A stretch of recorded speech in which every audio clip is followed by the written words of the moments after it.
All right. The last thing, I think the fifth overlooked thing and mistake people make is the value of having or overlooking the value of community support and having some type of a support system there.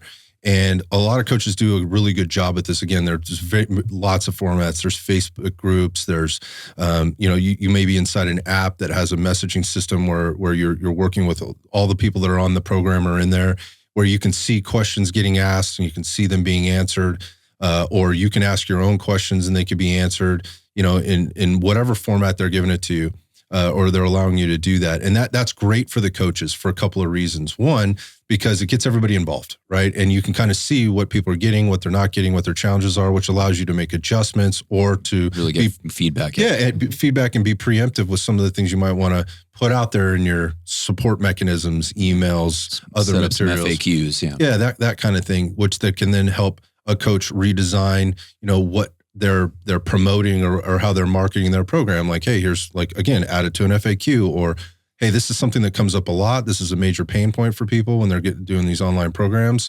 Maybe this isn't a program problem. This is just this is a challenge when people are on online programs and it's being addressed. I think you want to be hearing your coach talk about that. Or whoever you're buying your program from, if they're not, then they're not being honest with you.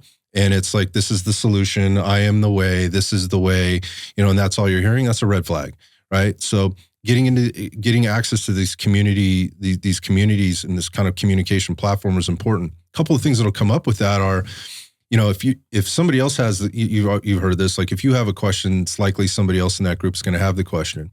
And it's probably been asked and answered before. And what you'll actually see a lot of times is some folks that have been really successful with the program, had their own challenges, have been in it for a while, will actually start answering the questions for the coach, which is not a bad thing. That could be a really great thing. You can come over the top as a coach and maybe get involved in that conversation where necessary or where appropriate. But that's actually really great when you hear other people, and you're not just hearing it from the coach, but you're hearing and seeing other people have the same challenges, have different ones at that, have similar successes or different ones at that. And then you can, again, that gives you like a framework for maybe how to ask the right questions. Ryan and I, or Ryan was posing this question earlier just about like, a lot of times people just don't know the questions to ask, right? They don't know what the right questions to ask are because they don't know what they don't know yet. And so having this type of like community environment where people have that access to somebody, whether it's direct to the coach and the community of people that they work with, is it one guy behind this program? Is it multiple people behind this program? What's the level and the depth and breadth of the resources that are there? Because again, like we're talking on the nutrition coaching side, like that gets even more individualized. I mean, you made that point earlier. It's very individual, like on so many different levels.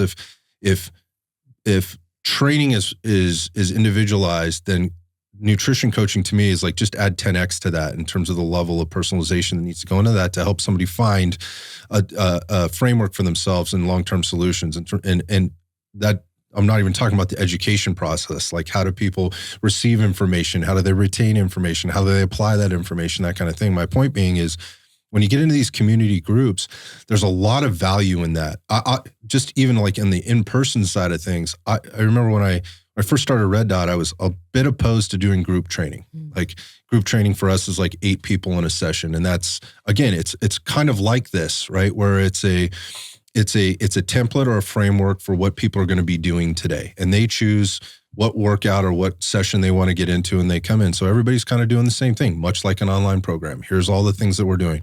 But they're coming into it at all different stages. So you have some people that are brand new. They've just started in a week or a month ago. And then you have other people that have been in it literally for 10 or 12 years, where they've gone through the different programs and they've had these different successes, failures, challenges, and whatnot. And they end up communicating with one another, sometimes verbally, sometimes non-verbally. Like I'm seeing this person come in that was the same as me when I came into this thing 2 years ago.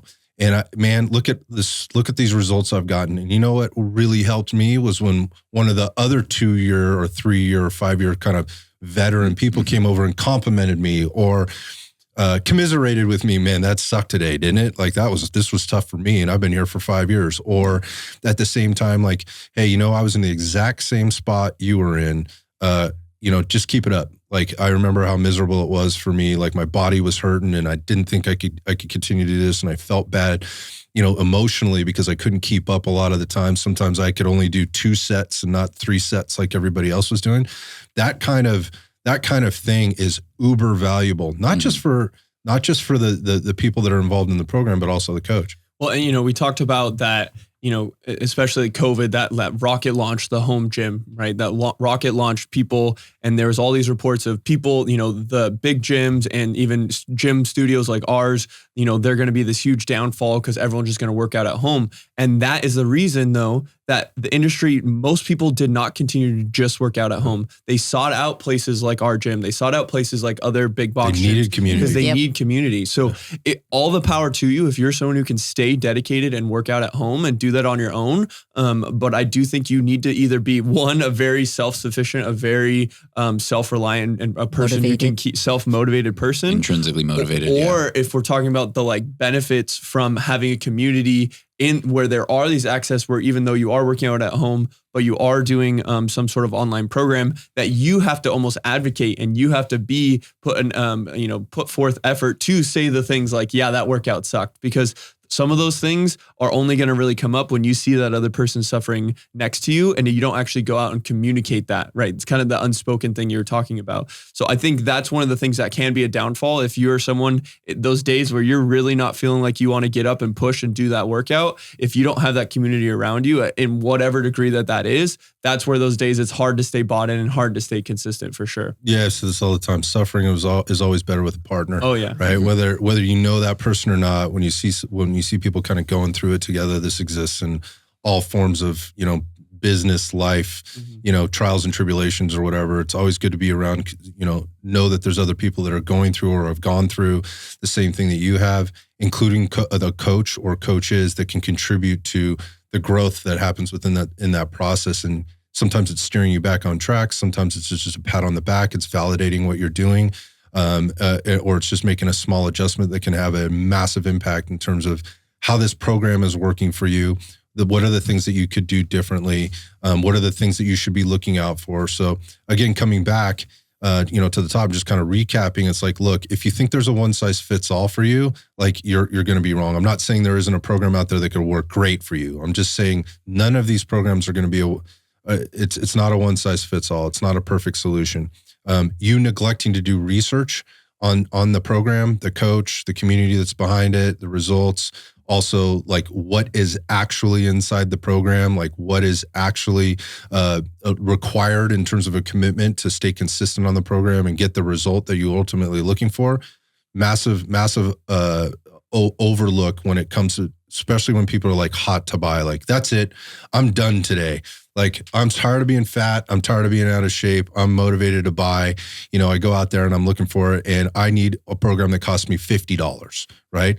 What's the difference between that one and the $100 program? Well, you should look into that. Like, is it just somebody that they're just going as what the market will bear, or there is, what's the value behind that program? Any coach worth their grain or worth their salt, is going to try and value that thing to meet where they think the value is, as well as what they've been told by the market the value is.